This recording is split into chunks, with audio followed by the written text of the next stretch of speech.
علیکم ورحمۃ اللہ وبرکاتہ الحمد للہ کفا وسلام علی عبادی الذین اصطفى اما بعد اعوذ باللہ من الشیطان الرجیم بسم اللہ الرحمن الرحیم الطلاق مرتان صدق اللہ العظیم اللہم صلی علی سیدنا محمد وعلی آل سیدنا محمد وبارک وسلم۔ محترم و معزز سامعین کرام و ناظرین کرام، کیسے ہیں تمام حضرات؟ بخیر و عافیت سے ہوں گے۔ اللہ تمام کو خوش رکھے، صحت مند رکھے، اللہ تمام کی خدمت خیر کا معاملہ فرمائیں۔ معزز سامعین و ناظرین، ایک اہم مسئلے پر گفتگو کرنے کے لیے میں حاضر ہوا ہوں، چونکہ ایک سوال بھی کیا گیا تھا، اس سوال کے جواب کے متعلق بھی آپ کے سامنے آیا ہوں، سمجھ لیجیے، یا جو چند باتیں جو آج زیادہ سے زیادہ گردش کر رہی ہیں ان کے متعلق ان کا جواب لے کر میں حاضر ہوا ہوں۔ تو سب سے پہلے یہ کہ نکاح بہت بہترین سنت بھی ہے، نبی پاک صلی اللہ علیہ وسلم کی بلکہ تمام انبیاء کرام کی سنت رہی ہے، اور نکاح اللہ کو بہت زیادہ پسند ہے۔ آپ یہ سوچ رہے ہوں گے کہ میں نے طلاق کی آیت پڑھی، طلاق مرتان، اور فضیلت نکاح کی ہو رہی ہے، کیونکہ طلاق تبھی ہوگا جب نکاح ہو جائے گا، نکاح کے بغیر تو طلاق واقع نہیں ہوگا۔ اس لیے سب سے پہلے میں نکاح کے متعلق چند باتیں عرض کر رہا ہوں۔ جب انسان کہتا ہے کہ میں نے قبول کیا، تو وہ ایک مضبوط رشتے میں بن جاتا ہے۔ قبول کیا سے میرا صرف بیوی کو قبول نہیں کیا، بلکہ اس کی ہر ایک چیز کو میں نے قبول کیا، اور اس کے ہر چیز کا میں ذمہ دار بن گیا۔ اس کے ذریعے سے انسان ایک مضبوط رشتے میں بن جاتا ہے۔ اب انسان کو چاہیے کہ اس رشتے کو قائم و دائم رکھے، جب تک سانسیں باقی رہیں اس کو قائم رکھنے کی کوشش کرے، لگاتار کوشش کرے، جی توڑ محنت کرے کہ رشتہ ویسے ہی قائم رہے، کیونکہ کل قیامت کے دن جنت کے اندر اگر کوئی رشتہ باقی رہے گا تو وہ میاں بیوی والا رشتہ ہے۔ تو سوچیں کہ وہ رشتہ وہاں پر بھی قائم رہے، باقی رہے۔ ایسا نہ ہو کہ دنیا میں اس نے ستایا ہے، تنگ کیا ہے، جنت میں پھر دوبارہ اس سے ملاقات نہ ہو، ایسا معاملہ نہیں۔ جنت کے اندر آپ کو باڈی بیوی کی ہوگی، مگر عادات و اخلاق اللہ تبارک و تعالیٰ جنتیوں والے دیں گے۔ ایسے یہاں والے عادات و اخلاق نہیں ہوں گے، آپ بے فکر رہیں انشاءاللہ العزیز۔ الغرض تو ایک قبول کیا کے ذریعے سے مقدس رشتے میں انسان بن جاتا ہے، مگر ایک حدیث جب میں پڑھتا تھا تو سمجھنا بہت مشکل ہو جاتا تھا، اور ظاہر سی بات ہے کہ نبی پاک صلی اللہ علیہ وسلم کا فرمان کہ قرب قیامت کے قریب لوگ میاں بیوی زنا کریں گے۔ اب یہ بہت بوجھ محسوس ہوتا تھا کہ بھئی یہ کیا بات ہوئی کہ میاں بیوی کیسے زنا کریں گے؟ ظاہراً تو ایسے ہی نظر آتا ہے کہ میاں بیوی تو بڑے مقدس رشتے میں بندھے ہوتے ہیں، ان کا ملنا، بات کرنا، ہنسنا مسکرانا سب عبادت بن جاتا ہے۔ اب یہ زنا کیسا کریں گے؟ جو کہ آج اس کا دیکھنے میں مل رہا ہے نتیجہ کہ لوگ میاں بیوی خصوصی اعتبار سے جب لڑائی جھگڑے ہوتے ہیں، فسادات ہوتے ہیں، میاں بیوی میں انبن ہوتی ہے، تو ایسے الفاظ زبان سے نکال دیتے ہیں جس کی وجہ سے بیوی حرام ہو جاتی ہے۔ اب نکاح باقی نہیں رہا، اب ساتھ میں رہ رہے ہیں، کہہ رہے ہیں کہ ہم میاں بیوی ہیں، تو گویا وہ زنا کر رہے ہیں۔ کیا نبی پاک صلی اللہ علیہ وسلم کی دور اندیشی تھی! واقعی نبی پاک صلی اللہ علیہ وسلم نے اس امت پر بہت بڑا احسان کیا ہے، بہت بڑا احسان کیا، جس کا بدلہ ہم 10 جنم لے کر بھی اس کا بدلہ ہم ادا نہیں کر سکتے۔ 1400 سال پہلے نبی پاک صلی اللہ علیہ وسلم نے فرمان دیا کہ قیامت کے قریب میاں بیوی زنا کریں گے۔ اب وہ چیز دیکھنے میں مل رہی ہے کہ ذرا سے بہانے پر کہہ دیتا ہے کہ جا تجھے میں چھوڑ دیتا ہوں، تیرا میرا کوئی تعلق نہیں، نکل جا میرے گھر سے، اب تیرا راستہ الگ ہے، میرا راستہ۔ ان الفاظ سے طلاق واقف ہو جاتی ہے۔ بعض مرتبہ طلاق رجعی، بعض مرتبہ طلاق بائن، بعض مرتبہ مغلظہ بن جاتی ہے، 3 طلاق مشابہ بن جاتی ہے۔ اب کوئی راستہ نہیں۔ طلاق رجعی کب پڑتی ہے؟ جب انسان کہے کہ جا میں تجھے چھوڑ دیتا ہوں، ایسے ہی سرسری انداز میں کہہ رہا ہے، تب طلاق رجعی پڑ جاتی ہے۔ رجوع کر لیا 3 ماہوارے سے پہلے تو بیوی رہے گی، ورنہ طلاق بائن پڑ جائے گی۔ پھر وہ ایسے ہی چھوڑ دیا، پھر بیوی ہاتھ سے نکل جائے گی، دوسرا نکاح کرنا اس کے لیے جائز ہو جائے گا۔ یہ بہت بڑا مسئلہ ہے، باریکیاں ہیں اس کے اندر۔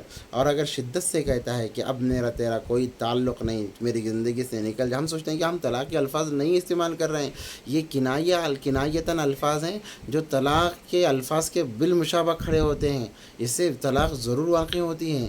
میرے بھائیوں، سمجھو ذرا اس بات کو، اور اس باریکیوں کو سمجھو کہ احادیث کے اندر قرآن کے اندر کیا بتایا جا رہا ہے. اگر شدت سے کہہ دے کہ جا تیرا میرا کوئی تعلق نہیں, اور فون لگا رہا ہے اپنے ساس سسر کو, ساس سسر کہہ رہا ہے کہ اب تمہارے میری بیٹی کے درمیان کوئی رشتہ نہیں, کوئی تعلق باقی نہیں رہا, یہاں سے لے جاؤ, اس کا منہ دیکھ, اس کا چہرہ دیکھنا میرے لیے اب حرام ہے. اب طلاق بائن پڑ گئی, طلاق بائن پڑ گئی. اگر رجوع کر رہا ہے تو 2 گواہوں کے سامنے تمہیں پھر نکاح کرنا پڑے گا. یہ ایک ایسا زور چلا ہوا ہے جس کی وجہ سے میاں بیوی واقعی میں زنا کر رہے ہیں, زنا کر رہے ہیں, جو بہت بری چیز ہے.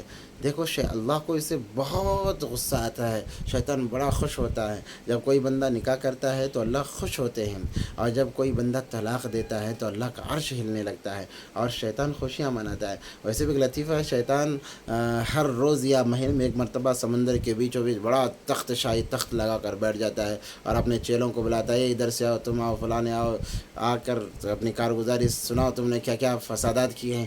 تو ہر کوئی آتا ہے, میں نے کہتا ہے کہ میں نے لڑائی کرا دی, مدرسے کو بچے کو حافظ بننے سے روک دیا, عالم بننے سے روک دیا, اور بھائیوں میں لڑوا دیا, پراپرٹی کے معاملے میں نے یہ کرا دیا, وہ کرا دیا. بہت سارے شیطان نظر انداز کرتا ہے کہ جاؤ جاؤ جاؤ جاؤ. ایک لنگڑا شیطان بڑے دور کونے میں بیٹھا ہوتا ہے, اسے پوچھتا تو نے کیا کیا, وہ کہتا ہے کہ آقا میں نے تو ایسا کچھ نہیں کیا, بس معمولی کام کر کے آیا ہوں. تو شیطان پوچھتا ہے کہ تو نے کیا کیا ہے, وہ معمولی کام کیا ہے وہ تو بتا. تو کہتا ہے کہ میں نے میاں بیوی کے اندر لڑائی کرائی اور طلاق کرا دیا. شیطان خوش ہوتا ہے, بلکہ اپنے تخت سے اٹھ کر اس کا استقبال کرتا ہے اور اپنے تخت پر اس کو بٹھاتا ہے کہ سب سے بہترین کام تم نے کیا. اب دیکھو, حافظ بننے سے رکانا بہت برا کام, قتل کرانا بہت بڑا کام, مگر شیطان کہتا ہے کوئی کمال نہیں کیا, طلاق کرا دیا, تو نے بہت بہترین کام کیا ہے, بہت بہترین کام کیا ہے. تو شیطان بڑا خوش ہوتا ہے. شیطان کو خوش کرنے کے کام نہ کریں, اللہ کو راضی کرنے کے کام کریں, نبی پاک صلی اللہ علیہ وسلم کی سنتوں کو زندہ کریں. اس لیے ان الفاظ کے استعمال سے گریز کریں, بچیں اپنے آپ کو. جا میرا تیرا کوئی تعلق نہیں, جا میں تجھے آزاد کرتا ہوں, یہ الفاظ طلاق کے درجے تک تمہیں لے جائیں گی. اور بعض مرتبہ طلاق ہو جاتے ہیں, ہمیں احساس نہیں ہوتا کہ ہم نے طلاق کے الفاظ دہرائے نہیں. آپ بڑے مزے سے جی رہے ہیں, آپ جی نہیں رہے ہو بلکہ آپ زنا کر رہے ہو. اولاد پیدا ہو رہی ہے تو وہ حرام کی اولاد شمار ہوگی. آپ کا نسب ان سے نسب کوئی حسب نسب ان کا نہیں ہوگا. اس لیے بچیں, اس لیے علماء فرماتے ہیں کہ کم سے کم سال میں 1 مرتبہ 2 گواہوں کو بلاؤ, کسی عالم کو بلا کر کم سے کم نکاح کر لو. اگر بائن یا رجعی ہے تو پھر وہ اس کا بدل ہو جائے, کم سے کم اتنا تو کر لو. پھر اب یہ ایک بڑا مسئلہ ہے کہ اب موبائل SMS کے ذریعے سے SMS کرتا ہے کہ تو نے میرا فلاں کام نہیں کیا, اب تیرا چہرہ دیکھنا میرے لیے حرام ہے. اب حرام کی بھائی نہیں, ہاں جب بیوی پر طلاق ہو جائے تبھی تو بیوی حرام ہوتی ہے. تو نے حرام کر لیا تو پھر حرام ہو گئی. اب آپ کو کسی کے پاس جانے سے آپ کی بیوی حلال نہیں ہوگی. ہاں, مسئلے بتانے والے آپ کو بہت سارے ملیں گے جو کہیں گے بھائی 3 بھی 1 ہے, اپنے 1 مرتبہ کہہ دیا چلو بات. اور ہم بھی بڑے بہانے بنا دیں, 3 کہہ دیتے ہیں, کہتے ہیں کہ ہم نے 1 ہی کہا ہے. اگر حنفی علماء نہیں مان رہے تو پھر ہم دوسری طرف جاتے ہیں. اب پھر اور ایڈیشن فتوے دینے والے تو موجود ہیں, اور مفتی گوگل صاحب دامت برکاتہم العالیہ تو ہمیشہ حاضر و ناظر ہیں آپ لوگوں کے لیے. آپ ان سے مسئلے پوچھیں اور زناکاری کی زندگی گزاریں, گریز کریں, اللہ تبارک و تعالیٰ معاف نہیں فرمائے گا. اس لیے میسج کرتا ہے کہ تیرا میرا کوئی تعلق نہیں, یا پھر کہتا ہے کہ میں تجھے طلاق دینے والا ہوں. جب طلاق کی نسبت ابھی میں صبح میں پڑھ رہا تھا کہ میسج کے ذریعے سے یہ لکھ رہا ہے کہ میں تمہیں طلاق دوں گا, ابھی موبائل میں لکھا ہے, بھیجا نہیں ہے, تب بھی طلاق واقع ہو جاتی ہے. اس کی نسبت بیوی کی طرف ہو گئی تو طلاق واقع ہو گئی. اب بھیج دیا, نیٹ ورک نہیں تھا, میسج بھیج دیا, نیٹ ورک نہیں تھا, بیوی کو پہنچا نہیں. پھر اس نے سوچا کہ نہیں یہ نہیں کرنا چاہیے, ڈیلیٹ کر دیا. آپ نے اس میں 2 کا تذکرہ کیا تو 2 طلاق, 3 کا تذکرہ تو 3 طلاق آپ کے واقع ہو جائیں گی. بڑی عجیب اور باریکی بتا رہا ہوں. اور میسیج میں طلاق دینے والوں کان کھول کر سن لو. آپ نے میسیج کیا طلاق میں دوں گا, آپ نے لکھا کیوں؟ آپ کو کیا ضرورت ہے لکھنے کی؟